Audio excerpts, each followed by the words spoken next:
Salam, hər vaxtınız xeyir olsun. Mən Cəlil Şirəliyev, Bakı şəhər 14 nömrəli tam orta məktəbin coğrafiya müəllimi. Və mən Sərdar Sərdarlı, Bakı şəhər 38 nömrəli tam orta məktəbin coğrafiya müəllimiyim. Hamıya salam. Bu gün sizə 28 fevral tarixində keçirilən Respublika Fənn Olimpiadasının coğrafiya suallarını izah edəcəyik. Yuxarı yaş qruplarını izah etmişdik. Bu gün isə sizə aşağı yaş qruplarını izah edəcəyik. Vaxt itirmədən birinci sualla başlayaq. Deyir ki, cədvəldə ölkəmizin ərazisində yerləşən müxtəlif məntəqələrə uyğun gələn iqlim diaqramları verilmişdir. Buna əsasən doğru bəndi müəyyən edin. Birinci 1036 Zakataladır, qeyd olunub bura. İkinci 1402 yayı quraq keçən mülayim isti iqlim Lənkəran. 571 isə Qubadır. Bütün fəsillərdə bərabər yağıntılı mülayim isti iqlimdir. Başlayaq. Aid olduğu iqlim tipinə Qax və İsmailli inzibati rayonlarında rast gəlinir. Aid olduğu iqlim tipinə əlbəttə ki, mülayim isti iqlimdir. Mülayim isti iqlimdə Qax və İsmaillidə mövcuddur. Bu doğru fikirdir. Aid olduğu iqlim tipini ölkəmizdə 50%-dən çox ərazidə yayılıb ifadəsi səhvdir. Mülayim isti iqlim 30% civarındadır. 50%-dən çoxsa bu yarım səhrəyə aiddir. Aid olduğu məntəqənin yerləşdiyi inzibati rayonda filiz faydalı qazıntı yataqlarına rast gəlinir. Zaqataladır, bəli, burada polimetal filizləri mövcuddur. Sonra ikinci Lənkəran. Aid olduğu iqlim tipinə Kiçik Qafqaz dağlarında rast gəlinir. İqlim tipi dediyi üçün yenə də mülayim isti iqlim götürülür və Kiçik Qafqazda mövcuddur. Aid olduğu məntəqənin yerləşdiyi inzibati rayonda əsasən suvarma əkinçisi üstünlük təşkil edir. Lənkəran bol yağıntılı ərazidir deyə suvarma yayda aparılır, amma üstünlük təşkil edir ifadəsi doğru deyil. Çünki Lənkəranda rütubət boldur. Aid olduğu iqlim tipinə Böyük Qafqaz dağlarında rast gəlinmir fikri səhvdir. Çünki aid olduğu iqlim tipi mülayim isti iqlim tipidir. Bu da Böyük Qafqazda mövcuddur. Burada aid olduğu məntəqənin yerləşdiyi inzibati rayonda əsasən suvarma əkinçisi üstünlük təşkil edir. Lənkərandır. Burada məncə bu ifadə doğru deyil. Siz necə düşünürsünüz, müəllim? Məncə doğru götürüləcək bu. Çünki yay quraq keçir. Bizdə də əkinçilik daha çox yayda məşğul olunan bir sahədə. Yəni qışda əkinçilik çox da güclü deyil. Ona görə yayda suya ehtiyac var. Yəni suvarmaya Bəli, ehtiyac var. yayı quraq keçən mülayim isti iqlimdir və yayı quraq keçirsə, əlbəttə ki, suvarma yayda aparılır. Amma burada deyir ki, həm də Lənkəran ovalında rütubətlənmə əmsalı yağıntının miqdarı boldur. Amma bu talış üstünlük təşkil edir. Amma yayda üstünlük təşkil edir ifadəsi doğrudur, yaxşı. 1-ə A, C götürək. 2-yə A, B. 3-ə baxaq. Aid olduğu məntəqənin yerləşdiyi inzibati rayon xarici ölkə ilə həmsərhəddir. Qubaya aid də xarici ölkəyə çıxışı yoxdur. Aid olduğu məntəqənin yerləşdiyi iqtisadi rayonda yarımsəhra quru çöl iqlim tipinə rast gəlinir. Aid olduğu məntəqənin yerləşdiyi iqtisadi rayon Quba Xaçmaz, bəli, burada yarımsəhra iqlimi var. Samurda və Çobalığında. Aid olduğu məntəqənin yerləşdiyi inzibati rayonda palıd və bərəz meşələri yayılıb. Qubada əlbəttə ki, bu mövcuddur. B, C. Buradan görək doğru variant kimi. Hansı variant uyğun gəlir? 1-ə AC, D variantı. Yox, 2-yə B variantı. 2-yə AB götürdük. AB götürülüb, bəli, isə də B, BC. Bəli. B variantı doğru variantdır. Bəli, orada yay quraq keçən mülayim isti iqlim olduğuna görə suvarma üstünlük təşkil edir ifadəsi doğru olacaqdır. 2-yə baxın, zəhmət olmasın. Doğru olmayan fikirləri müəyyən et. Mali və Seneqal dövlətlərinin dünya okeanına birbaşa çıxışı mövcuddur fikri yanlışdır. Çünki burada Malinin dünya okeanına çıxışı yoxdur. Seneqalın var, ancaq Malinin yoxdur. Piyay və Ras Səfun ucqar nöqtələrinin yerləşdiyi yarımadalarda ekvatorial hava kütlələri müşahidə edilir. Piyay Malakka yarımadasındadır, orada ekvatorial iqlim var. Ras Səfun isə Somal yarımadasındadır, orada da subekvatorial iqlimdir. Subekvatoriala da ekvatorialın təsiri olduğunu nəzərə alsaq, bu doğru fikirdir. Cənub tropik xətti ilə kəsişən ən böyük adanın, yəni Madaqaskarın, əhalisinin əksər hissəsi Niger kardofon dillərində danışır fikri yanlışdır. Çünki Madaqaskarda Malaqasilər Malay Polineziya dil ailəsinə mənsubdurlar. Bu fikir yanlışdır.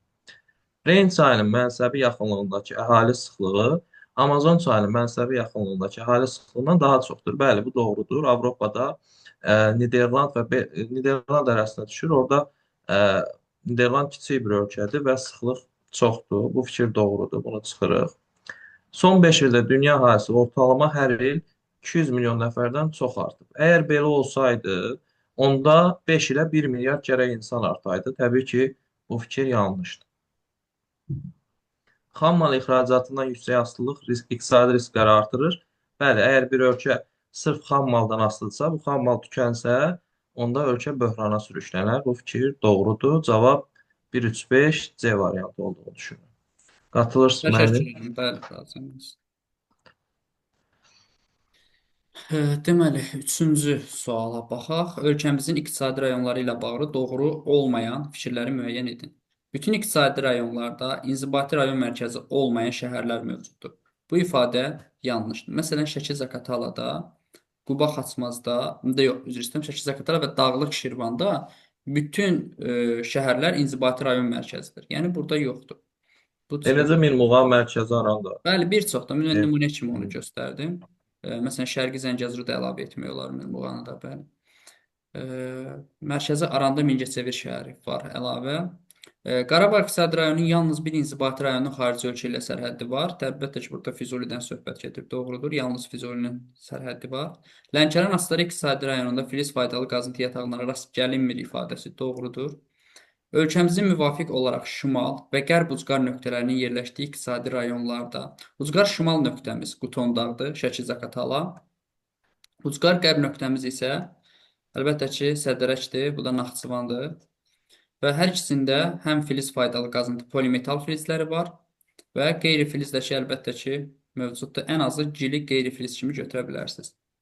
Şəki-Zaqatala iqtisadi rayonlarında şəhərlərin sayı 6 şəhər var burada. Qazax Tovuz iqtisadi rayonunda şəhərlərin sayına bərabərdir ifadəsi doğrudur. Qazax Tovuzda 5 inzibati rayon var. Hər birinin mərkəzi şəhərdir.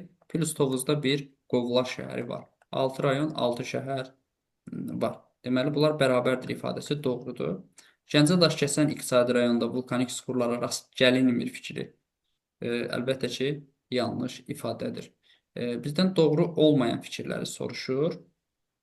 Burada yalnız 1, 6 doğru deyil. Bu müəllim ulduz gələn sualdır da, səhv etmirəmsə bu suala Bəli, bəli. Burada ulduz qoyulmalıdır. 5-ci sualda bəndi də necə deyim, səhv kimi götürüblər, Bəli, amma əslində doğrudur. bəli. Ulduz gələcək. Bəli, ulduz gələn suallardan biridir. Yəni bu abituriyent yəqin ki, olimpiyadaya hazırlaşan şagirdlərin xeyrinə hesab olunacaq. 4 nömrəli suala buyurun müəllim. Materik və okeanlarla bağlı doğru fikirləri müəyyən edin. Cənubi Amerika materikinin şərq və qərb ucqar nöqtələri Cənub yarımkürəsində yerləşir. Bu fikir doğrudur. Cənubi Amerikada ən qalın hissə, ən enli hissə ekvatordan aşağıdadır. Orada həm ucqar şərq, həm ucqar qərb nöqtələri yerləşir. Avrasiya materikinin ərazisində mövcud olan bütün iqlim qurşaqları tam zolaq təşkil edir. Fikir yanlışdır. Çünki biz demişik ki, tropik iqlim qurşağı Tar səhrasında qırılır. Orada Himalay dağlarının təsiri ilə, yəni bu fikir yanlışdır. Afrikada bütün çaylar mənsəbi okean səviyyəsindədir. Fikri yanlışdır. Çünki bütün çaylar okeana və dənizə tökülmür. Orada daxili axar sözüyə tökülən Şari çayı var, Okavango çayı var. Bu kimi çaylar mənsəbi okean səviyyəsindən yuxarıdadır. Afrikanın ən uzun çayının mənsəbi mülayim işıqlanma qurşağında yerləşir. Söhbət Nil çayından gedir. Nil çayı Aralıq dənizinə tökülür və həmin ərazi mülayim işıqlanma qurşağına düşür. Bu fikir doğrudur. Yalnız iki materikdə iqlim qurşaqları təkrar olunur. Bunun baş verməsi üçün ekvator xətti həmin materikləri kəsməlidir və ekvator xətti yalnız iki materiki, Afrika və Cənubi Amerikanı kəsir. Bu fikir doğrudur. Şimal Buzlu okeanda orta illik temperatur -30-dan aşağıdır fikri isə yanlış olur. Biz bunu iqlim diaqramlarında da görə bilərik. Elə ən soyuq ayın orta aylıq temperaturu -30 və ondan aşağı ola bilər. Cavab Bəli, burada fikrimcə 1, 4, 5-dir. düzdür və Sakit Okeanda 0,9 dərəcədir. Yəni şagirdlərimizin diqqətinə çatdırım ki, Sakit Okeanda orta temperatur müsbətdir, mənfi deyil. Çünki suyun Şimal ancaq Buzlu okean. üzr istəyirəm Şimal Buzlu Okeanda 0,9 dərəcədir. Çünki e, Sakit Okeanın yalnız səthi donur. Mənfi olsaydı okean bütünlükdə donmalı idi. Şimal Buzlu okean. Şimal Buzlu Okean yəni üzr istəyirəm. Fikrim yayğındır. Deməli, 5-ci sual izah edirik. Cədvələ əsasən uyğunluğu Uyğun xüsusiyyətləri seçin. Tacikistan, Türkiyə, Mozambik, Kamboca, Avstriya və Boliviya dövlətləri verib. Tacikistan əhalisinin əsas hissəsi Hind-Avropa dillərində danışır. Taciklər fars dilinə daha yaxındır, yəni tacik dili. Bunlar Hind-Avropa dil ailəsinin İran qrupuna aiddir. Doğrudur. Türkiyə çayları iki okeanın toplayıcı hövzəsinə aiddir və sahillərində mövcud olan bütün dənizlər yalnız iki qitənin sahillərini yuyur. Bu ifadə yanlış ifadədir. Türkiyənin çayları iki okeanın toplayıcı hövzəsinə aiddir, düzdür. Atlantik və Dəzlə Fərat çayları Hind okeanına aid. Amma sahillərində mövcud olan dənizlər, bütün dənizlər yalnız iki qitənin sahillərini yuyur ifadəsi yanlışdır. Aralıq dənizi üç qitənin sahillərini yuyur. Aralıq dənizinə görə bu olmayacaq. Mozambik, Zambezi çayının mənsəbi burada yerləşir. Düzdür. Mozambik boğazına tökülür, elə Mozambik ərazisində. Kamboca, ərazisindən axan ən uzun çay və ən bol sulu çay tropik iqlim qurşağının yayıldığı ərazilərdən axmır. Əlbəttə ki, biz bilirik ki, Cənubi Asiyada tropik tam zolaq əmələ gətirmir, qırılır. Ona görə Cənub-Şərqi Asiyada və oradakı ölkələrdə tropik iqlim yoxdur. Ərazisindən axan ən uzun və ən bol sulu çay tropik iqlim qurşağının yayıldığı ərazilərdən axmır ifadəsi doğru ifadədir. Burada tropik olmayacaq. Avstriya konstitusiyalı monarxiya idarə etmə sisteminə malikdir. Avstriya xeyr, monarxiya deyil, federativ respublikadır. Boliviya ərazisinin bir hissəsi Uruqvay ilə eyni işıqlanma qurşağında yerləşir. Uruqvay deməli ki, işıqlanma qurşağında yerləşir. Yox, Yəni yalnız bir Uruqvay işıqlanma qurşağında mülayimdədir. yerləşir. Yalnız Uruqvay. mülayimdə. Boliviya isə yalnız tropikdə yerləşir. Ona görə bu ifadə də yanlışdır. Doğru cavab birinci, üçüncü və dördüncü olacaq. Y variantı sualımızın doğru cavabıdır. Əlavəniz varmı? Yox, bir dənə o söhbət Mekong çayından gedir, onu deyək. Aha, Şagirdlərdə bəli, sual Kamboca qalmasın. ərazisində. Növbəti sual, buyurun. Doğru fikirləri müəyyən edin. Qarda və Titikaka göllərinin yerləşdiyi ölkələrin inzibati ərazi quruluşu unitardır. Qarda İtaliyada yerləşir, unitardır. Titikaka Boliviya, Peru, Çili sərhədindədir. Onlar da hamısı unitar ölkələrdir. Ona görə bu fikir doğrudur. Afrika materikinin sahəsinə görə ən böyük gölü Şimal dənizinin, yəni Viktoriya gölündən söhbət gedir burada. Şimal dənizinin aid olduğu okeanın stoplayıcı hövzəsində yerləşir. Şimal dənizi Atlantik okeana aiddir. Viktoriya gölündən başlayan Nil çayı da Aralıq dənizinə tökülür. O da Atlantik okeana aiddir. Nəticədə bu fikir də doğru olur. Ölkəmizdə yerləşən Batabat və Qaragöl tektonik mənşəli fikir yanlışdır. Batabat uçqun bənd mənşəlidir. Antarktida materikindən başqa digər bütün materiklərdə qırmızı qonur torpaqlara rast gəlinir. Bəli, bu fikir doğrudur. Çünki Antarktidadan başqa bütün materiklərdə savanna və seyrək meşə təbii zonası var və həmin təbii zonanda torpaqları qırmızı qonur torpaqlardır. OPEC təşkilatı regional iqtisadi əməkdaşlığın bariz nümunəsidir. OPEC regional təşkilat deyil. Regional təşkilat bir regionu əhatə eləməlidir. OPEC sahəvi təşkilatdır. Bir sahəni, yəni neft çıxaran ölkələri birləşdirir. Bu ölkələrdə bir regionda deyil. Asiyada da var, Afrikada da var, Cənubi Amerikada da var. Bu fikir yanlışdır. Ölkəmizdə dövlət müəssisələrində çalışanların payı özəl müəssisələrdə çalışanların payından daha çoxdur. Fikri də yanlışdır. Bizdə özəl müəssisədə çalışanlar daha çoxdur. Burada cavabımız 1, 2, 4 D variantı olacaq fikrimcə. Qatılırsınız mənim. Bəli, əla, təşəkkür edirəm. Növbəti sualımıza keçək. Balkan və Cape York yarımadaları üçün uyğun sıraları müəyyən etməyimizi istəyir. Balkan yarımadası Cənubi Avropada, Cape York isə Avstraliyanın şimalında yerləşən yarımadadır. Keçid iqlim qurşağında yerləşir. Balkan subtropik, Cape York isə subekvatorial iqlimdə yerləşir. Doğrudur. Geosinklinalda yerləşir. Balkan hə, Cape York yox. Oxşar deyil. İyun, iyul, avqust aylarında tropik hava kütlələri hakim olur. Bəli, subtropikdə və cənub subekvatorial üçün bu ortaq cəhətdir. Doğrudur. Sahilləri daxili dəniz suları ilə yuyulur. Bu, Balkan üçün doğrudur. Amma Cape York üçün doğru deyil. Orada daxili dəniz mövcud deyil. kənar dənizin suları ilə yuyulur deyə bilərik. Aid olduğu qitə iki işıqlanma qurşağında yerləşir. Avropa qitəsi həm mülayim, həm də qütb işıqlanma qurşağında yerləşir və eyni zamanda Avstraliyada mülayim və tropik qurşaq. Doğrudur. Əkinçilik üçün təbii şərait var. Bu da hər ikisi üçün oxşardır. Hər ikisinə aiddir. Aid olduğu materikin ən uzun çayı daxili axarsız hövzəyə aiddir. Bu Avropa üçün doğrudur. Volqa çayı daxili axarsız hövzəyə aiddir. Amma Yox, Avstraliyanın materikin deyil, müəllim, üzr istəyirəm. aid olduğu materik, hə, üzr istəyirəm. İstənilən halda aid olduğu materikin ən uzun çayı daxili xarş hövzə. Bu heç birinə aid deyil. Avstraliyanın ən uzun çayı Murray-Darling sistemidir. Bu okeana aiddir.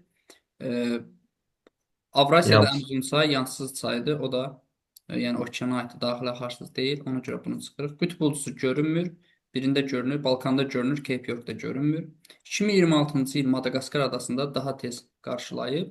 Yəni demək istəyir ki, Madagaskar adasından daha şərqdədir. Əlbəttə ki, bu Balkan yarımadası üçün doğru deyil. Balkan yarımadası gec, Cape York yarımadası daha tez qarşılayıb. Gecə və gündüzün adi növbələşməsi pozulmur. Bəli, hər ikisində pozulmur. Yerləşdiyi materikdə mülayim iqlim qurşağı mövcuddur. Materik dediyi üçün biz bunu Balkan yarımadasına aid edə bilərik. Amma Avstraliyada mülayim iqlim qurşağı mövcud deyildir. Tasmaniya adasında var, amma o artıq Avstraliya materiki deyəndə biz adalarsız nəzərdə tuturuq. Uyğunluq istədiyinə görə birinci, ikinci və altıncı. Yəni A variantı doğrudur. Əlavəniz varmı? Xeyr, doğru. Hə. Növbəti suala keçək. Rusiya və Kanada üçün oxşar xüsusiyyətləri müəyyən et. Yay və qış vaxtları tətbiq edilir. Bu ölkələrdə yay və qış vaxtından istifadə olunmur fikrimcə. Həm bu ölkənin ərazisi də çox böyükdür. Şərqdən qərbə çox böyük məsafədə uzanıb. Yəni orada sadə geriyə irəli çəkmək bütün ölkə üçün uyğun olmaz. Sahiləni Çukot dənizinin suları yuyur, Rusiyanı yuyur, bir də Amerikadan ABŞ-ın sahillərini yuyur. Çünki Alyaska ştatı Kanadaya yox, ABŞ-a məxsusdur. Bu fikir də yanlışdır. Fəaliyyətdə olan vulkanlara rast gəlinir fikri doğrudur. Ərazisindən axan ən uzun çayın mənbəyi mülayim işıqlanma qurşağında yerləşir. Rusiyadan axan ən uzun çay mənim Yenisey Volqadan uzun idi da, doğrudur. Ob çayı. Rusiyanın axan ən uzun çay bu Ob çayıdır. Mən nəsə Yenisey xatırlayırdım ən uzun çay. Yox, Ob daha Amma uzun. ikisi də olsa yenə də vəziyyət dəyişmir. İkisinin də mənbəyi mülayimdə yerləşir. Burada da Makkenzi çayıdır Kanadada. Onun da mənbəyi mülayimdə yerləşir, Taska gölündə. Yerləşdiyi materikin şimal və şərq ucqar nöqtələri ərazisində yerləşir. Rusiyada Çernovski ilə Dejnyov, Kanadada da Mertsonla Saint Charles. Bəli, doğru fikirdir. Şərq hissəsində Menzoy erasında yaranmış dağlar mövcuddur. Rusiyada var və Krayanski-Çerski, Skotalin, amma Kanadanın qərb hissəsindədir Menzoy yaşlı dağlar. Yəni Kordilyer dağlarının bir hissəsi Kanadanın qərbinə düşür, şərqinə düşmür. Bu fikir yanlışdır. Cavabımız 3, 4, 5 olacaq. Müəllim, çox üzr istəyirəm. Bu sualın birinci bəndinə məncə yenidən baxmalıyıq. Çünki yay və qış vaxtları tətbiq edilir ifadəsi mən belə düşünürəm ki, doğrudur. Çünki biz deyirik axı ekvatordan uzaqlaşdıqca gecə və gündüzün uzunluğunun çox dəyişdiyi ərazilərdə baş verir. Rusiyada, Kanadada böyük ölkədir və bir neçə saat qurşağı tətbiq edir. Və burada mən baxdım, dərslikdə verilən xəritədə də qeyd olunub oradakı məsələn 5 mötərizədə 6 qeyd olunub. Yəni o göstərir ki, yay və qış vaxtından istifadə olunur. Üçüncü bənd fəaliyyətdə olan vulkanlara rast gəlinir. Kanadada olan fəaliyyətdə olan vulkan, Şimali Amerikada öyrəndiyimiz vulkanlar səhv etmirəmsə hamısı Benyaminov Kanadaya düşmür. yox, ABŞ Alyaska ştatına düşür məncə. Alyaskaya düşür. Mən Bəli. Benyaminov fikrimdə tutmuşdum. Düz deyəndə Kanadada böyük bir ölkədir. Biz onu dərslikdə, xəritələrdə verilməməyi yoxdur anlamına gəlmir məncə, amma yəni olduğunu da dəqiq bilmirik. O baxımdan bir doğrudur dəqiqliyi ilə dərslikdə var bu xəritədə. 1, 4, 5 cavabı varmı? Yoxsa 1, yox? 4, 5 cavabımız yox. Deməli, arasına axan ən uzun çay mənbəyi mülayim işıqlanma qurşağında yerləşir.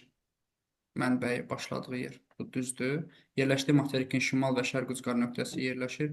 Bu da düzdür. Deməli, 1. Yay və qış vaxtları tətbiq edilir.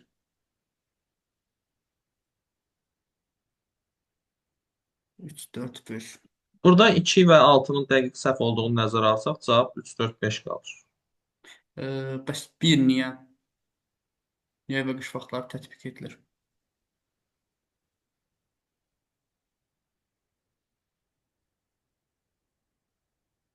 Yaxşı, biz dəqiqliyi ilə bildiyimiz, məsələn, 2 ilə neçəni çıxdıq? 6-nı çıxdıq.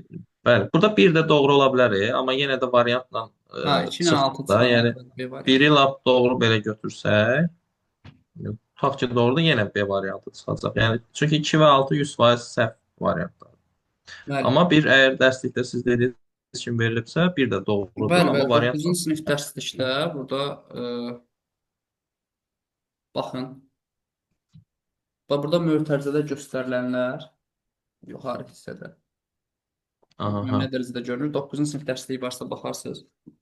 Orada mötərizədə verilib ki, məsələn, 5 mötərizədə 6 yazılırsa, bu o deməkdir ki, 5 qış vaxtı 5, yay vaxtı isə 6 tətbiq edilir. Ola bilsin ki, 4 variant var, amma mümkün cavab bəli, B variantı götürür. İndi Kanadada da hər halda böyük ərazidir, qərb hissəsi geosinklinalda yerləşir. Orada vulkan olmamış olmaz. Amma yəni sinif dərsliklərində bu qeyd olunmur. Belə. Hə, doğru cavab B variantı götürüləcək burada. 9-a. Burada bəzi vulkanlar var da, ancaq bunların adları dərslikdə yoxdur. Burada Vankuverin şimalında Mount Meager vulkanı var. Burada Bəli, hər Google-da halda ABŞ-da yazanda. varsa, orada Hə. yoxdur. Yəni biraz çətin, necə deyim, olmamağı mümkünsüz kimi görünür də. Çünki qərb hissəsi okean tavası ilə materik tavasının toqquşmasında yerləşir və ondan qonşu olan ABŞ-da varsa, əlbəttə ki, Kanadada olma ehtimalı daha çox idi. Amma o bir də fikrimizə doğru idi. 9-a baxaq. Doğru fikirləri müəyyən etməyimizi istəyir. Bütün saat qurşaqlarında yerləşən materikdə zəlzələ baş vermir. Bütün saat qurşaqlarında yerləşən materikimiz Antarktida materikidir. Əlbəttə ki, Antarktidanın qərb hissəsi seysmik cəhətdən fəal ərazidə yerləşir. Orada vulkan da püskürür, zəlzələ də müşahidə edilir. Günəşin zenitdə olduğu bütün materiklərdə zodiarpaqlı həmişəyaşıl meşə və kolluqlar təbii zonasına rast gəlinir. Cənubi Amerikada, Şimali Amerikada, ümumiyyətlə Antarktidadan başqa bütün materiklərdə zodiarpaqlı meşələr var. Yəni hamısında da demək olar ki, Antarktidadan başqa hamısında günəş zenitdə olur deyə bilərik. Materik olaraq. Sinoptik xəritələrdə izobar və izoterimlər əsas göstərici kimi təqdim edilir. Təzyiq və temperatur əsas göstərici kimi təqdim edilə bilər. Sonra Hind okeanının şimal yarımkürəsində yerləşən hissəsində daimi passat okean cərəyanı mövcuddur. Yerləşən hissəsində daimi passat okean cərəyanı. Bu nə cümlədir? Hind okeanının şimal yarımkürəsində yerləşən hissəsində daimi passat okean cərəyanı Mal mövcuddur. paslatını demək Şimal istəyir. passat Şimal cərəyanı, paslat. hə, passat cərəyanı mövcuddur ifadəsi. Hind okeanının şimalında mövcuddur da, düzdürmü? Luara çayının Məncə hə, orada xəritədə cənub passatı verilib Hind okeanına. Şimal passatı verməyib, şimalda musson cərəyanı var Hindistanın Musson, cənubunda. hə, şimaldan cənuba doğru gəlir. Luara Hə, o çayının da axdığı ölkə, daimi deyil. Luara çayının axdığı ölkə böyük yetkilik qrupuna daxil deyil. Luara Fransadan axır, o da böyük yetkiliyə daxildir. Bu səhv ifadədir. Nigerdə hər 1000 nəfərə düşən təbii artım Çindəkindən daha çoxdur. Hər 1000 nəfərə düşən artım təbii ki, Nigerdə daha çoxdur. Çində demoqrafik siyasət həyata keçirilib deyə 1000 nəfərə görə azdır. Hə, biz dedik ki, burada deməli doğru fikirlər soruşur. 1 səhv oldu, 5 1 ilə səhv 5 oldu. səhv. Sonra E, 3-ə baxaq. 4 səhv oldu da, düzdürmü? yəni xəritədə verilməyib şimal Bəli, passat 4 də cərəyanı Hind səhvdirsə okeanı. C variantı. Onsuz da burada cavab olaraq C variantı çıxırsa 4 avtomatik olaraq səhvdir. Deməli Hind okeanında şimal passat cərəyanı mövcud deyil. C variantı doğru variantdır. 10-cu sualı buyurun müəllim. Cədvələ əsasən uyğunluğu müəyyən edin. Şimali Amerika materikində dövlət sərhədi boyunca axan ən uzun çayın su toplayıcı hövzəsi bir işıqlanma qurşağında yerləşir. Burada söhbət Rio Negro çayından, Rio Grande üzr istəyirəm. Rio Grande çayından gedir. ABŞ və Meksika sərhəddindən axan çay. Həmin çayda e, yalnız mülayim işıqlanma qurşağında yerləşir. Bu fikrimcə doğrudur. Kolorado çayı üzərində yerləşən Grand Coulee ABŞ-da ən böyük SES-dir. Grand Coulee Kolumbiya çayı üzərində yerləşir. Şərqi Avropada atom elektrik stansiya qəzasının baş verdiyi ölkənin sahilləri iki dənizin suları yürür. Söhbət Ukraynadan gedir, Çernobılda baş verən qəzadan və Ukraynada həm Azov, həm də Qara dəniz Ukrayna sahillərini yürür. Ona görə bu fikir doğrudur. Subduksiya zonalarında Orta okean silsilələri yaranır. Subduksiya materik və okean tipli havaların toqquşduğu zonadır. Orta okean dağ silsilələri isə divergent zonalarda yaranır. Ona görə bu fikir yanlışdır. Orizaba və Cotopaxi fəaliyyətdə olan vulkanlardır fikri doğrudur. Biri Şimali Amerikada, biri Cənubi Amerikada. Azor adaları Portuqaliyaya aiddir fikri doğrudur. Bizə yanlışdan yanlış, doğrudan doğru. Ona görə 1-3, 4 olacaq fikrimcə. Qatılırsınız müəllim? Bəli, doğrudur. Razılaşıram. 11 nömrəli tapşırığa baxaq. Aysberglər haqqında doğru fikri müəyyən edin. Okean sularının donması nəticəsində yaranır. Əslində aysberglər necə yaranır? Materikdən buzlaq qopur, materik buzlağı okeana düşür, ondan sonra yaranır. Yəni okean suları donub onun nəticəsində yaranmır. Okeana daxil olduğu zaman təqribən 90% qədər su altında olur. Əslində əvvəllər 3-dən 2-sin verirdilər, indi 90% verirlər. Dəniz nəqliyyatı üçün risk yaradır. Doğrudur. Titanik gəmisini misal göstərmək olar. Yalnız Antarktida materiki və Grenlandiya adasındakı buzlaqlarla formalaşır. Bu yanlış ifadədir. Başqa adalardan da qopub düşə bilər. Yəni hökm deyil ki, iki ərazidən olsun. Yalnız qütb işıqlanma qurşağında yaranır. Yenə də yanlışdır. Yəni, məsələn, Grenlandiyanın cənub hissəsi mülayim işıqlanma qurşağında yerləşir. Onu da qeyd etmək olar. 2-3 fikrimizdə doğru cavabdır. Əlavəniz varmı? Bir dənə bu 90% mən 3-də 2 oxumuşdum son dəfə. Mən də 3-də Elə 2 deyil. oxumuşam. Daha doğrusu, köhnə dərsliklər də var. Amma indi 90% verilir. Mən dünən buna baxmışdım bir yerdə. Başqa nə düşünürsünüz ki burada? Başqa heç nə, sadəcə o mənə biraz şübhəli gəlib. Görməmişdim yəni 90% məlumatını. Doğru. 3-də 2 qalmışdı yəni. Onun hətta hesablanması düsturu da verilmişdi dərslikdə səfərlərdə. 3-də 2 ilə ama. Tapşırıq olaraq bəli. Keçək növbəti suala. Buna bir internetdə də baxıb dəqiqləşdirərik. Yenə qoşa suallar sizin qismətinizdədir. Bəli, ən sevdiyim.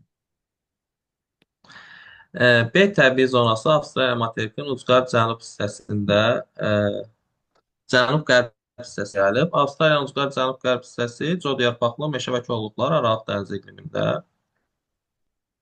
A olacaq codyarpaqlı.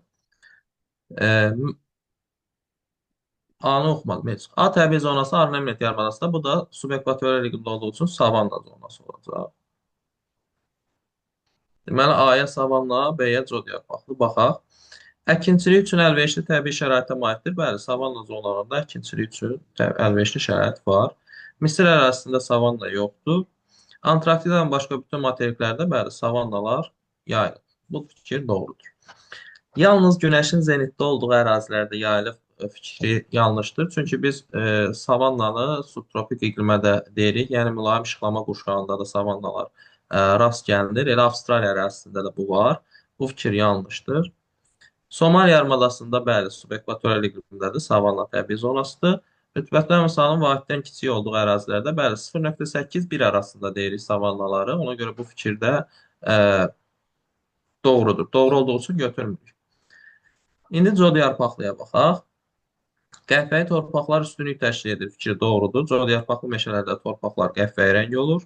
İki iqlim qurşağının mövcud olduğu ərazilərdə yayılıb. İki iqlim qurşağının mövcud olduğu ərazilərdə deyəndə, yəni iki müxtəlif iqlim qurşağında yayılıb demək istəyirsə, bu yanlışdır. Codyarpaqlı bir iqlim qurşağının iki vilayətində ərazisində, bərabər rütubətli subtropik və Aralıq dənizində var. Həm günəşin zenitdə olduğu, həm də olmadığı ərazilərdə yayılıb. Fikrimcə codyarpaqlı meşələr günəşin zenitdə olduğu ərazilərdə yoxdur. Yalnız Aralıq dənizi iqlimində və bərabər rütubət subtropikdədirsə. Rütubətdən asan vahiddən kiçik olduğu ərazilərdə yayılıb fikri doğrudur. Madaqaskar adasına yayılıb fikri yanlışdır. Madaqaskarda dəyişkən rütubətli meşələr və savanna zonasıdır. Yağıntılar əsasən ilin isti dövründə düşür fikri yanlışdır. Aralıq dənizi iqlimində olduğu üçün yağıntılar ilin soyuq dövründə, qışda düşməlidir. Burada cavabımız 1, 3, 4 və 1, 5, 6 olacaq fikrimcə. Yəni doğru Razısınızmı? cavab e, bəli, e, C C variantı. variantı, C variantı olacaq. Evet. Bəli. Keçən növbəti sualımıza Kür və Araz çayları haqqında verilən sualdır. Kür çayı üçün doğru və Araz çayı üçün doğru. Hər ikisi üçün doğru fikri soruşur da burada. Bəli. Qidalanmasında yeraltı sular üstünlük təşkil edir. Kür çayı üçün bu yanlış ifadədir. Kür çayında qar və yağış suları üstünlük təşkil edir, əsasən qar suları. Ölkəmizin ərazisində sahilləri boyu yalnız bir iqlim tipi rast gəlinir. Yalnız Kür çayı yarımsəhra iqlimindən axır. Ona görə bu doğrudur. Tovuz, Sərdab və Sabirabad inzibati rayonlarının hər iki sahilində yerləşir. Sərdabın yalnız bir sahilidir. Böyük Alagöl və Batabat gölləri stoplayıcı hövzəsinə aiddir. Batabat gölündən başlayan Naxçıvan çay bura aiddir, düzdür. Çünki Naxçıvan çay başlayır, Araza tökülür, Arazda Kürə tökülür. Böyük Alagöl və Kiçik Alagöllər Böyük. Göyçə hövzəsinə aiddir. Göyçə hövzəsi də Araza, Araz da Kürə aiddir. Yəni çox dolayı olsa da bu fikrimcə doğrudur. Üzərindəki ən böyük su anbarından yalnız elektrik enerjisi əldə edilməsi üçün istifadə olunur. Ümumiyyətlə, su elektrik stansiyalarından bir neçə məqsədlə istifadə edilir və su anbarından daha doğrusu, burada ən əsas fikir əlbəttə ki, su ehtiyatlarının toplanıb saxlanılmasıdır, sonra enerjinin alınması. Ona görə bu yanlışdır. Həm sağ, həm də sol sahillərində axmaz göllər var. Sağ sahilində Ağgöl və Sarısunu misal göstərmək olar. Sol sahilində isə Hacıqabul, Duzdağ göllərini misal göstərmək olar. Araz çayı üçün 4 iqtisadi rayon ərazisindən axır. Naxçıvan, Şərqi Zəngəzur, Qarabağ və Mil-Muğan. Doğrudur. Qidalanmasında qar və buzlaq suları üstünlük təşkil edir fikri səhvdir. Arazda yeraltı sular üstünlük təşkil edir. Mənsəbinin mütləq hündürlüyü okean səviyyəsindən aşağıdadır. -11 metr. Sabirabad rayon ərazisindədir, aşağıdır, bəli. Həkəri və Qarqar çaylarının mənsəbidir. Qarqar çayı Kürə tökülür, Həkəri isə Araza. Mənbəyinin yerləşdiyi ölkənin sahillərində tayqa təbii zonasına rast gəlinir. Mənbəyi Türkiyədə yerləşir və Türkiyədə də tayqa təbii zonası mövcud deyil. Keçdiyi ölkələrdən birinin sərhəddi Hind okean suları ilə yuyulur. Sahilləri daha da sərhəddini Hind okean suları yuyur. Burada söhbət İrandan gedir. Araz çayı İrandan keçir, bildiyiniz kimi və İranın da sahilləri Hind okean suları ilə yuyulur ifadəsi doğrudur. Deməli, burada 2, 4, 6, ikincidə 1, 3, 6 olacaq. Yəni A variantı doğrudur. Razısınız müəllim? Bəli, bəli. Tamamilə razı. Amma o Qaragöl, Böyük Alagöl daha doğrusu biraz çətin idi. Yəni uşaq səviyyəsində salınan bir sual deyil. Oradan Göyçə gölünə, oradan Araza, oradan Orada Kürə Zəngi biraz. çayına, Zəngi çayı Araza, Araz Kürə. Buyurun 17-ci Hə, sual. yox, səhv açdınız. 14 deyil. Bu 13. bir vərəq arada Hə, şeydir. yanlış qarışdırmışam. Yenə də sizin qismətiniz 14-dədir. Bəli. Yox, bunlar qəşəng suallar. Buyur. A dənizi iki materikin sahillərini yuyur. Bu dənizin yerləşdiyi okeana tökən ən uzun çayın mənsəbi və mənbəyi eyni işıqlanma qurşağında yerləşir. Bu dəniz boğaz vasitəsilə dünyanın ən kiçik okeanı ilə su əlaqəsinə malikdir. Söhbət Şimal Buzlu okeana çıxışdan gedirsə, Bering boğazı ilə Şimal Buzlu okeana çıxan dəniz elə Bering dənizidir. Sakit okeana tökən ən uzun çayın Yansızı çayda səhv eləmirəmsə, Yansızı çayda mülayim işıqlanmadadır bütövlükdə. Ona görə söhbət Bering dənizindən gedəcək. B dənizi iki qitənin sahillərini yuyur. Bu dənizə tökülən ən uzun çay qitənin ən uzun ikinci çayıdır. B dənizi yalnız inkişaf etməkdə olan ölkələrin sahilində yerləşir. Burada da fikrimdə söhbət Qara dənizdən gedir. Bura tökülən Dunay çayı Avropa qitəsinin ikinci ən uzun çayıdır və sahildəki Rusiya, Ukrayna, Türkiyə, Bolqarıstan, Rumıniya, Gürcüstan kimi ölkələr inkişaf etməkdə olan ölkələrdir hamısı. İndi bunlar haqqında yazılanları oxuyaq. Bering dənizi donmaya məruz qalmır. Bu fikir yanlışdır. Bering dənizi donmaya məruz qalır. Üç yarımkürədə yerləşir fikri doğrudur. 180 dərəcəli meridian onu kəsir. Coğrafi mövqeyinə görə kənar dənizdir. Fikri də doğrudur. Bu dənizə tökülən ən uzun çay iki ölkə ərazisindən axır. Söhbət Yukon çayından gedirsə, Yukon çayı həm Kanada, həm ABŞ ərazisindən axır. Bu fikir doğrudur, götürmürük. Bizə yanlış lazımdır. Sahillərini yuduğu materikin bir-biri ilə quru sərhədi mövcuddur fikri yanlışdır. Şimali Amerika və Avrasiyanın bir-biri ilə quru sərhədi mövcud deyil. Gecə və gündüzün adi növbələşməsi pozulmur fikri doğrudur. Burada 66,5 dərəcə Beringin üzərindən keçir. İndi Qara dənizə aid olanları oxuyaq. Coğrafi mövqeyinə görə daxili dənizdir fikri doğrudur. Sahillərində yalnız unitar inzibati ərazi quruluşuna malik dövlətlər yerləşir fikri yanlışdır. Çünki Rusiya federativdir. Sahillərində fəaliyyətdə olan maqmatik vulkanlara rast gəlinir. Qara dəniz sahilində fəaliyyətdə olan vulkan yoxdur fikrimizə. Bu fikir Yoxdur, fəaliyyətdə yox. yanlışdır. Orta duzluluğu 42 promillə deyil. Bəli, 42 promillə qırmızı dənizdir. Burada o qədər deyil. Qara dənizdə 18 səhv eləmirəmsə. Bu fikir doğrudur. Bunu çıxırıq. İki işıqlanma qurşağında yerləşir fikir yanlışdır. Çünki o nə tropik xətti, nə də şimal qütb dairəsi kəsmir. Sahilini yuduğu qitənin bütün ucqar nöqtələri şimal və şərq yarımkürəsində yerləşir fikri də yanlışdır. Çünki Avropa qitəsinin ucqar qərb nöqtəsi olan Roka burnu qərb yarımkürəsindədir. Cavab 2, 3, 5, 1, 5, 6-dır fikrimizə. Bəli, təşəkkürlər. Görək variant olaraq nəyə uyğun gəlir? 2, 3, 5, 1, 5, 6. Y variant. Y variantı bəli, doğru variant. Baxaq 15 nömrəli tapşırığa. Eyler-Venn diaqramına əsasən uyğunluğu müəyyən edin. Şimali Amerika materiki, Cənubi Amerika materiki. Bunlar üçün oxşar cəhəti soruşur. Dağ buzlaqlarına rast gəlinir. Bəli, hər ikisində dağ buzlaqları mövcuddur. Çünki hündür dağlar var və bu dağlar qar xəttindən yuxarıda yerləşir. Sahilləri 3 okean suları ilə yuyulur. Bu ancaq Şimali Amerikaya aiddir. Cənub ucqar nöqtəsində günəş zenitdə olmur. Şimali Amerikanın ucqar cənub nöqtəsində, Mariottoda günəş zenitdə ola bilər, amma Cənubi Amerikanın ucqar cənubunda, Furard burnunda zenitdə olmur. Sahilləri yalnız Sakit Okean sularının yuduğu ölkələr mövcuddur. Deyir ki, sahilləri yalnız Sakit Okean sularının yuduğu ölkələr mövcuddur. Bu doğru ifadədir. Məsələn, Şimali Amerikada Beliz dövlətini qeyd edə bilərik. Yox, Beliz yox, Yox, özür dilərim, Salvador. Salvador. Beliz yalnız Atlantikdir. Salvadoru qeyd edə bilərik. Burada isə məsələn Perunu qeyd etmək olar. Bu ortaq cəhətdir. Yerləşdiyi litosfer tavası Afrika litosfer tavası ilə həmsərhəd deyil. Bu hər ikisində həmsərhəddir. Yəni yerləşdiyi litosfer tavası həm Şimali Amerika tavası, həm də Cənubi Amerika tavası hər ikisi Afrikadan ayrılır. Federativ inzibati ərazi quruluşuna malik ölkələr mövcuddur. Bəli, misal üçün Cənubi Amerikada biz Argentina, Braziliya, Venezuelanı, Şimali Amerikada ABŞ, Kanada və Meksikanı qeyd etmək olar. 1, 4, 6 sualımızın doğru variantıdır. 16 nömrəli tapşırığa baxaq. Müəllim. Axır ki, məsələ də var. 11-lərə heç Bu məsələ il salmır. məsələ düşməmiş demək olar ki, 11-lərdə yox idi. Burada cəmi bir dənəsi mövcuddur.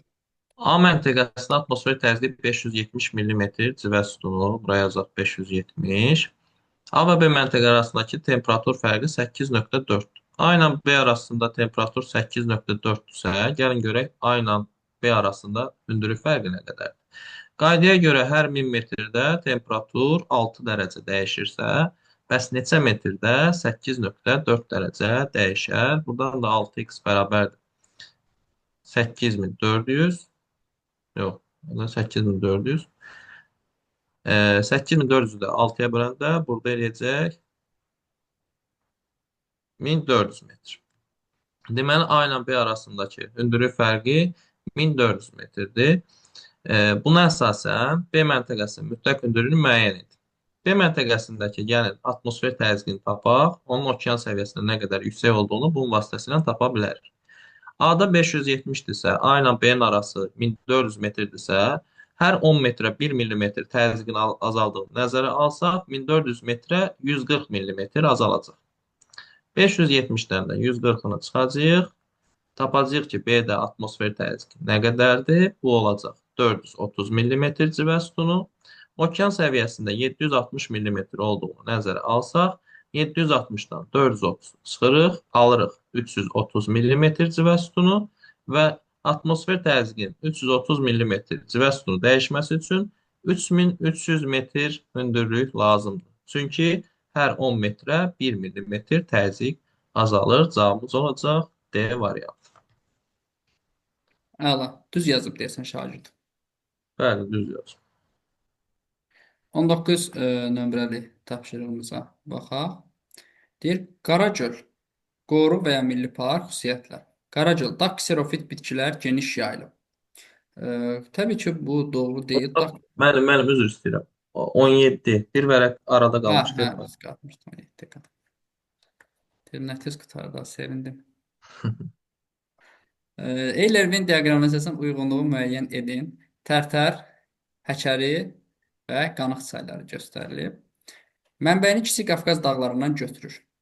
Tərtər çay və həkəri çaylar. Hər ikisi vulkanik yayladan götürür öz başlanğıcını. Kür çayının qoludur. Əslində Tərtər çayda, qanıq çayda əslində həkəri də qoludur, amma həkəri ikinci dərəcəli qoludur. İndi burada hansı dərəcəsi nəzərə Burada bir bur- alınmayıb? burada birbaşa soruşur məncə, çünki ortada heç yoxdur da. Yoxdur. Çünki məsələn 10-cu sinif dərslikdə onlar həkəri çayı Kürün qolu kimi təsvir edilib. Yəni bu 10-cu sinif dərslikdə öz əksini tapıb. Bir dəqiqə mən sizə onun dəqiq səhifəsini qeyd edim ki, istəsəz baxa bilərsiniz. Yox, ikinci dərəcəli qoludur zaten. Yəni Yox, arazı dərəcəsi tökülür. qeyd Araz olunmuyor. Daha yazır ki, Kür çayının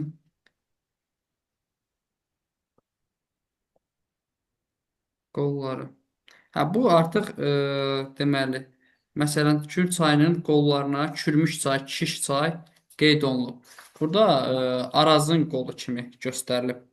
Yəni, məsələn, Kürmüş çay, Kür çayının əslində qolu deyil də, düzdürmü? Daha bəli. doğrusu ikinci dərəcəli qolu. Amma burada yəqin ki, birbaşa göstərilib. Ona görə də biz burada Tərtər və Qanıq çayını birbaşa götürə bilərik. Mənsəbində mülayim isti iqlim tipi yayılıb. Mənsəbində mülayim isti iqlim tipi yayılıb. Bu Bu da təkcə qana aid bir fikirdir. bu təkcə bəli, yox, Qanıxa da aiddir axı müəllim. Hə, yox, hə, heç birinə Heç aid birinə deyil. aid deyil. Heç birinə aid deyil. Mingəçevir Sabahına tökülür. Bəli, Düzdür, orada. keçdiyi inzibati rayonlardan ən azı 1-2 ölkə ilə ən azı biri 2 ölkə ilə sərhəd. Keçdiyi inzibati rayonlardan ən azı biri 2 ölkə ilə həmsərhəddir. Bu Həkəri çaya aiddir, Zəngilan və Qanıq çaya aiddir. Burada məsələn qafə misal kimi göstərmək olar. D yazaq bura. Qolları xarici ölkədə yerləşir. Tərtər çayda yox. Həkəri çayının bəzi qolları və Qanıq çayının bəzi qolları xarici ölkədə yerləşir. D, Y, B, A. D variantı sualımızın doğru variantıdır.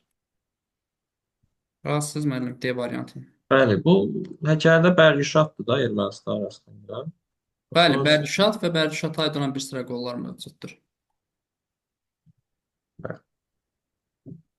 18. İqlim diaqramının aid olduğu məntəqənin mövcud olduğu şəhər geosiqnalda yerləşir və böyük yeddilik qrupuna üzv olan ölkənin paytaxtıdır. Böyük yeddilik olacaq ABŞ, Kanada. ABŞ-la Kanadanın paytaxtı mülayim dəniz iqlimindədir. Burada bərabər yağıntılı deyil. Ona görə o variantları atırıq. Böyük yeddilikdə var Britaniya paytaxtı London, o da mülayim dənizlərdir. Onu da atırıq. Fransa paytaxtı Paris şəhəridir. O da mülayim dənizə düşür. O da bura uyğun gəlməyəcək. İtaliyanın paytaxtı Roma subtropikdir. Aralıq dəniz. Orada qışda yağmalıdır. O da uyğun gəlməyəcək. Yerdə qalır Almaniya. O da mülayim enliklərdədir. O da uyğun gəlmir. Burada bir dənə Yaponiya qalır G7-dən. Tokyo, musson iqlimi. Ona görə yayda yağıntı miqdarı daha çoxdur. Ona görə bu musson rejimdir və Tokyoya uyğun gəlir. Baxaq görək onun haqqında hansı fikirlər doğru olacaq. Ölkəmiz bu iqlim diaqramına aid olduğu iqlim qurşağında yerləşir. Subtropik mussona aiddirsə bu, bizim ölkəmizdə subtropik iqlim qurşağında yerləşir. Bu fikri doğru götürək. Aid olduğu məntəqədə il boyu yüksək təzyiq müşahidə olunur. Əgər keçid iqlim qurşağıdsa, il boyu yüksək təzyiq ola bilməz. Burada yayda tropik, qışda mülayimdir. Ona görə bu fikir yanlışdır. Aid olduğu iqlim qurşağı yalnız bir işıqlanma qurşağında yerləşir. Subtropik iqlim qurşağı yalnız mülayim işıqlanma qurşağındadır. Bu fikir doğrudur. Bir ildə düşən yağıntı miqdarı 700 mm-dən çoxdur. İndi bunu oturub burada hesablaya da bilərik, amma subtropik mussonda bilirik ki, 700 mm-dən çox olacaq. Aid olduğu məntəqənin mütləq hündürlüyü 3500 metrdən yüksəkdir. 3500 metrdən yüksək olsaydı, bunun ən soyuq ayın temperaturu 5 dərəcə olmazdı. Ona görə də bu fikir yanlışdır. Aid olduğu iqlim qurşağının yayıldığı ərazidə inkişaf etmiş ölkə mövcud deyil. Elə Yaponiyanın özünü iqlim qurşağından söhbət gedirsə, İtaliya, İspaniya, Portuqaliya, yəni burada bu fikirdə olur yanlış. Cavabımız 1, 3, 4 olacaq fikrimizə. Qatılış Təşəkkür müəllim. edirəm. Bəli. Deməli, sonra keçirik neçəyə? 19 nömrəsi. 19. Hə, indi sevinə bilər. Hə.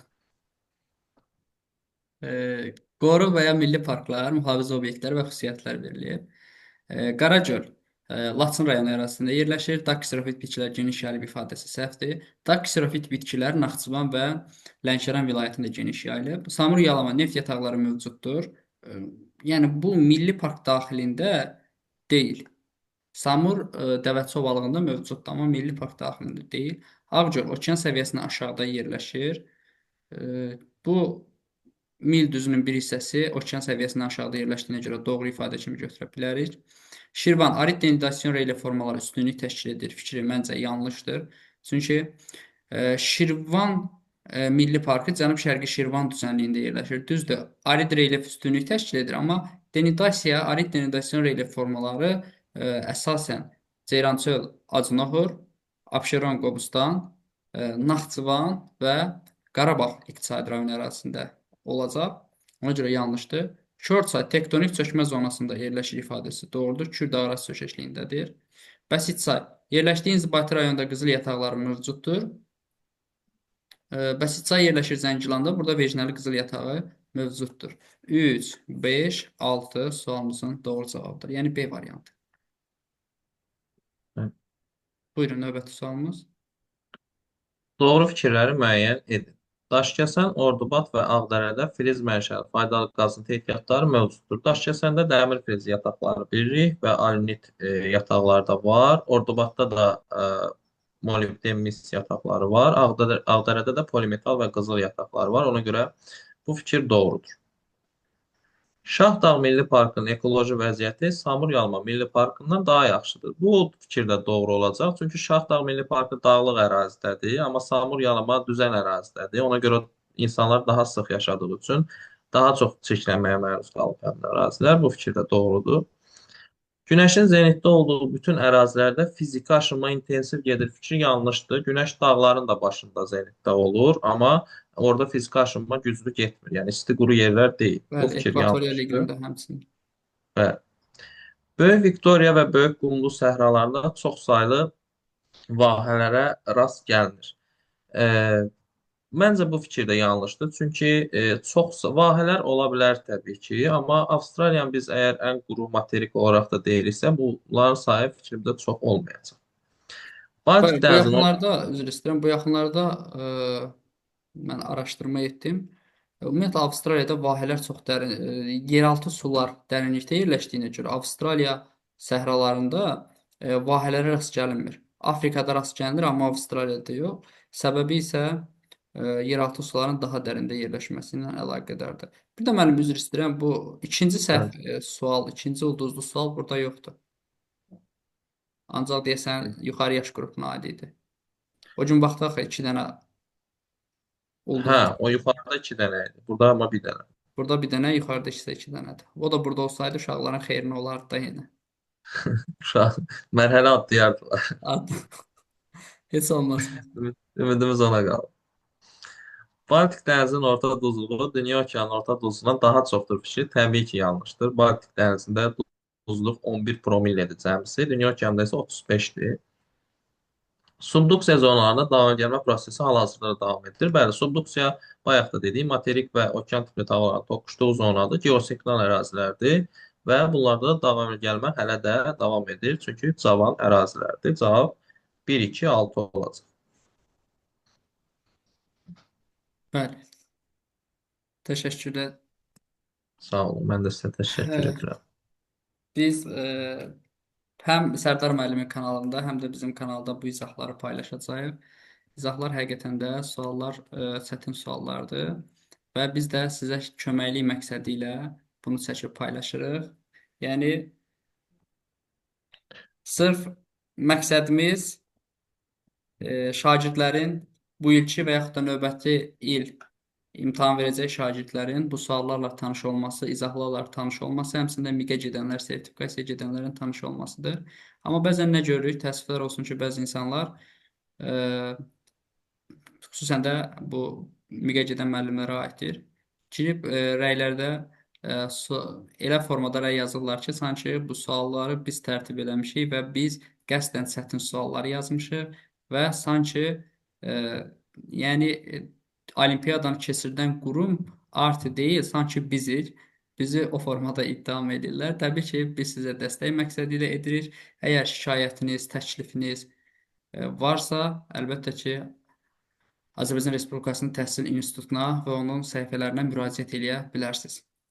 Biz necə istəyirlər ki, bəzi insanlar istəyir ki, biz də buradan pis deyək də, ancaq ki, bu nə suallardır yazmısınız, belə sual mı olar ki, biraz Başa insanların ürəyinə düşürəm, başa düşürəm, amma su yəni səpilsin. hər kəsin fikri ifadə etmə azadlığı var. Hər kəsin fikri müxtəlifdir. Hamının fikri eyni olmaya bilər. Biz çalışdığımız qədər, bacardığımız qədər obyektiv yanaşmağa çalışırıq ki, yəni yaxşı suala yaxşı deyək, problemli suala problemli deyək. Biz ötən dərsdə dedik ki, Myanmar sualı problemli sualdır.